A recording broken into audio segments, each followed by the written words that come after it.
आप एक ऐसे व्यक्ति से घंटों घंटों बात करते रहते हैं फ़ोन पे, उनके बारे में जानना चाहते हैं और वजह भी जानना चाहता हूँ। और रेफरेंस के लिए बताया तो मेरा नाम विकास वर्मा है। ठीक है जी, मैं उनकी तस्वीर यहाँ देख रहा हूँ। तो अब मैं सच बोलूँ, मैंने आपके कुछ स्निपेट्स ज़रूर देखे थे इस चीज़ के, इस प्रोग्राम के। लेकिन जब मैं कल हम आज ही आए हैं, सच सॉरी, चले थे तो मेरे जहन में ये था कि जैसे विकास बाजी खड़े नहीं थे आपके वहाँ, पता नहीं कहाँ, बिल्कुल शुरुआती दौर था वो दौर था। हाँ, तो मुझे ये था कि यार ऐसा शायद ऐसी रंगत होती होगी। तो जब ये लगा तो मैंने कहा ये थोड़ा पॉश होता जा रहा है सिस्टम। तो उसमें कई दर्शकों ने हमें डांट लगाई। शुरुआती जो एपिसोड हैं जिसमें हमारे भाई हैं जाकिर खान, वो आए, विकास भैया आए।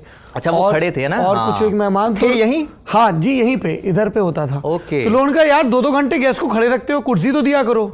मैंने तरुण को ये बोला सुबह, मैंने कहा नहीं यार ऐसा होता है। कहता नहीं।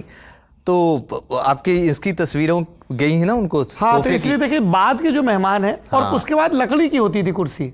अच्छा। तो जैसे आपको जावेद साहब बैठे हैं ऊपर, देखिए जावेद अख्तर साहब जी। अच्छा, तो वो लकड़ी की कुर्सी है। यहाँ देखिए, यहाँ जाकिर भी खड़े हुए हैं। हाँ, ये कविता कृष्णमूर्ति जी। तो फिर हुआ कि यार लकड़ी की कुर्सी है, मेहमान 2-2.5 घंटे बैठा है। अच्छा, तो थोड़ा सा सुकून हो। तो फिर ऐसे ही है, तो हम वहीं हैं, उसी ज़मीन पे हैं, लेकिन हमारे जो मेहमान हैं उनको सुकून रहे। शुक्रिया सर। तो ये बात कर रहे हैं विकास दिव्या कीर्ति सर की।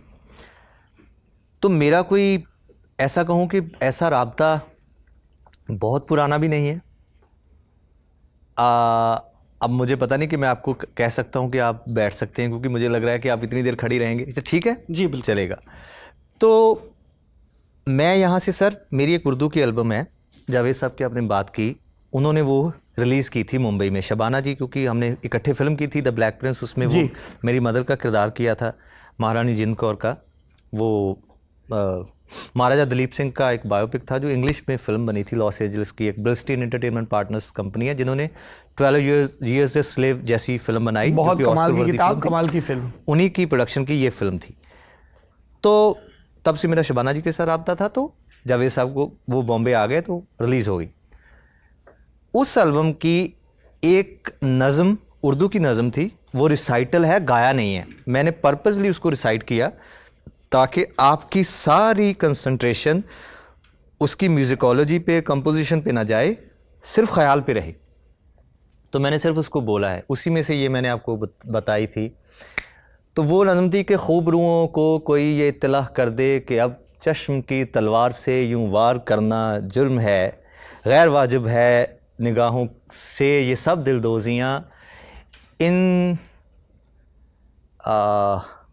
निगाहों से पता नहीं 2-4 करना जुर्म है। मैं आपको पढ़ के बता दूंगा। तो उसका हमने शूट रखा ताजमहल के सामने, एक क्या कहते हैं, कोई एक उजड़ा सा दयार है जहाँ पे पीछे से आप जमुना सी इस तरफ, वहाँ से ताजमहल दिखता है। तो हमारे एक वीडियो डायरेक्टर को था कि यार वो आगरा डेवलपमेंट अथॉरिटी का एक पार्क है शायद, जिसमें वो कहानी चलती है कि यहाँ ब्लैक ताजमहल बनना था। अच्छा, दरिया के ठीक इस पार। जी। तो उन गुंबदों में खड़े होके हमने वो शूट किया है। उसका नाम है जुर्म है, आप कभी देख लीजिएगा। तो जहाँ से हम दिल्ली से चल रहे हैं, तो बाई चांस कई बार ऐसा होता है ना कि आपके फ़ोन पे कुछ किसी ने भेज दिया या आ गया, तो उनका एक कोई स्निपेट या छोटी सी एक क्लिप आया उनकी, जो आप वो पढ़ाते हैं क्लास में, उसमें वो बात कर रहे थे एथिक्स और मोरालिटी की। दो बहुत ही नज़दीक की चीज़ों को डिफरेंशिएट करना ये मुझे सबसे अजीज़ है, वरना दो अलग अलग चीज़ों को तो डिफरेंशिएट करने की ज़रूरत नहीं है, पता ही है। तो जिस तरीके से उन्होंने किया, जनरली आम आदमी जिसने यूपीएससी की तैयारी नहीं करनी, जिसका एग्ज़ाम का ये मसला नहीं है, तो वो कहेगा कि अच्छा एथिक्स और मोरालिटी तकरीबन एक ही बात होती है। लेकिन उसमें डिफ़ाइन किया कि ये एथिक्स होते हैं, ये मोरालिटी होती है। हालांकि वो मेरा यूपीएससी के पेपर के साथ भी कोई ताल्लुक़ नहीं है। तो ऐसा चला आगरा तक मैंने वो सारी आती कि मैं देखता गया। तो मैंने तरुण को पूछा, मैंने कहा ये कौन है? वो कहते ये दिल्ली में रहते हैं, एक टीचर भी हैं, पुराने ऑफिसर भी हैं, ये है। मैंने कहा इनसे मिल सकते हैं? तो इनके कोई ताल्लुक़ में थे किसी रेडियो से, तो ऐसे बात हुई। तो अगले दिन हम लोग ताज मान सिंह में मैं उनके सामने बैठा हूँ। ये मेरी सबसे पहली उनके साथ राब्ता है। तो जैसे आप कह रहे हैं कि अच्छा आप किसके साथ खुल के बातें करते हैं, तो वो ऐसे आए, सही बात बताऊं तब कोविड का टाइम था, दिसंबर महीना था, तो मैं ऐसे ही था, थोड़ा शर्ट पैंट जीन में, थोड़ा मास्क भी लगाया था, उन्होंने भी लगाया था, तो वो लेके आए, तो उन्होंने सामने ऐसे हम लोग ससी कर, तो उन्होंने कहा आप हैं सतेंद्र जी। ये पहला उनका रिएक्शन था, शायद वो मुझे नहीं जानते थे। और ये मेरे लिए और भी अच्छी बात हो गई कि अब तो सही है काम। उनको किसी ने कहा कि आपसे कोई मिलना चाहता है, तो वो इस बात से आ गए। किसी ऐसे अजीज़ ने कहा होगा, ठीक है, तो आपकी तरह सारे तो रिसर्च करते नहीं हैं। तो मैंने कहा जी मैं हूँ। तो उनको लगा यार ये इस बंदे ने मुझे बुलाया है, मतलब ये मैंने आइडिया लगाया, हो सकता है ऐसा ना सोचा उन्होंने। तो हम लोग बैठे, आए तो वो कॉफ़ी के लिए थे, मैंने तो उनको एज एन एडमायरर मिलना था। होता तो ये कि मैं चल के वहाँ जाता, लेकिन उन्होंने पता नहीं क्या कर दिया कि वो आ गए।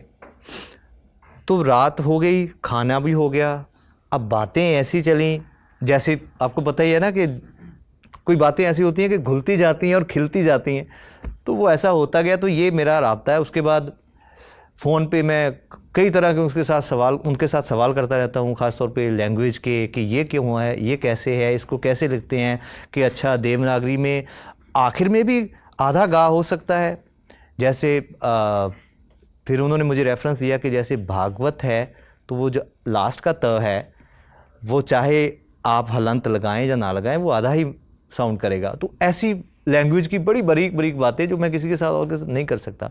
तो ऐसा उनके साथ राब्ता हुआ, बढ़ता गया। वो मेरे कॉन्सर्ट्स में भी दिल्ली में आते रहते हैं। सबसे बड़ी बात ये हुई उनका नवाजिश के, हमारी एक रीसेंट फिल्म थी अपना अरस्तु होशियार सिंह, तो मैंने उसको कहा भाजी इसमें उसकी, क्योंकि हमने स्क्रीन प्ले भी सिटिंग की थी 6-7 घंटे उनके साथ, कि हमें कुछ बताइए कि एरिस्टोटल की कौन सी फ़िलासफ़ी है जो कंटेम्प्रेरी पंजाब में हम लोग इन अ सीन ऐसे दिखा सकते हैं। तो उन्होंने बहुत कुछ बताया। तो उस फिल्म का जो क्लाइमैक्स है उसमें वो खुद आए, बीइंग विकास दिव्य कीर्ति, वो उसमें यही दिखाया गया कि एक दिग्गज हमारे यहाँ, मैं उसमें स्कूल टीचर बना हूँ लेकिन वहाँ से जा चुका हूँ, फिर वो आते हैं बताते हैं कि जो अपना अरस्तु था वो ये है, ऐसा ऐसा उनका एक डायलॉग है। तो उन्होंने हमारी फिल्म में भी एक किरदार किया है। तो ये हमारी उनके साथ दोस्ती है, और सर की तो है ही है, बड़े भाई हमारे तो।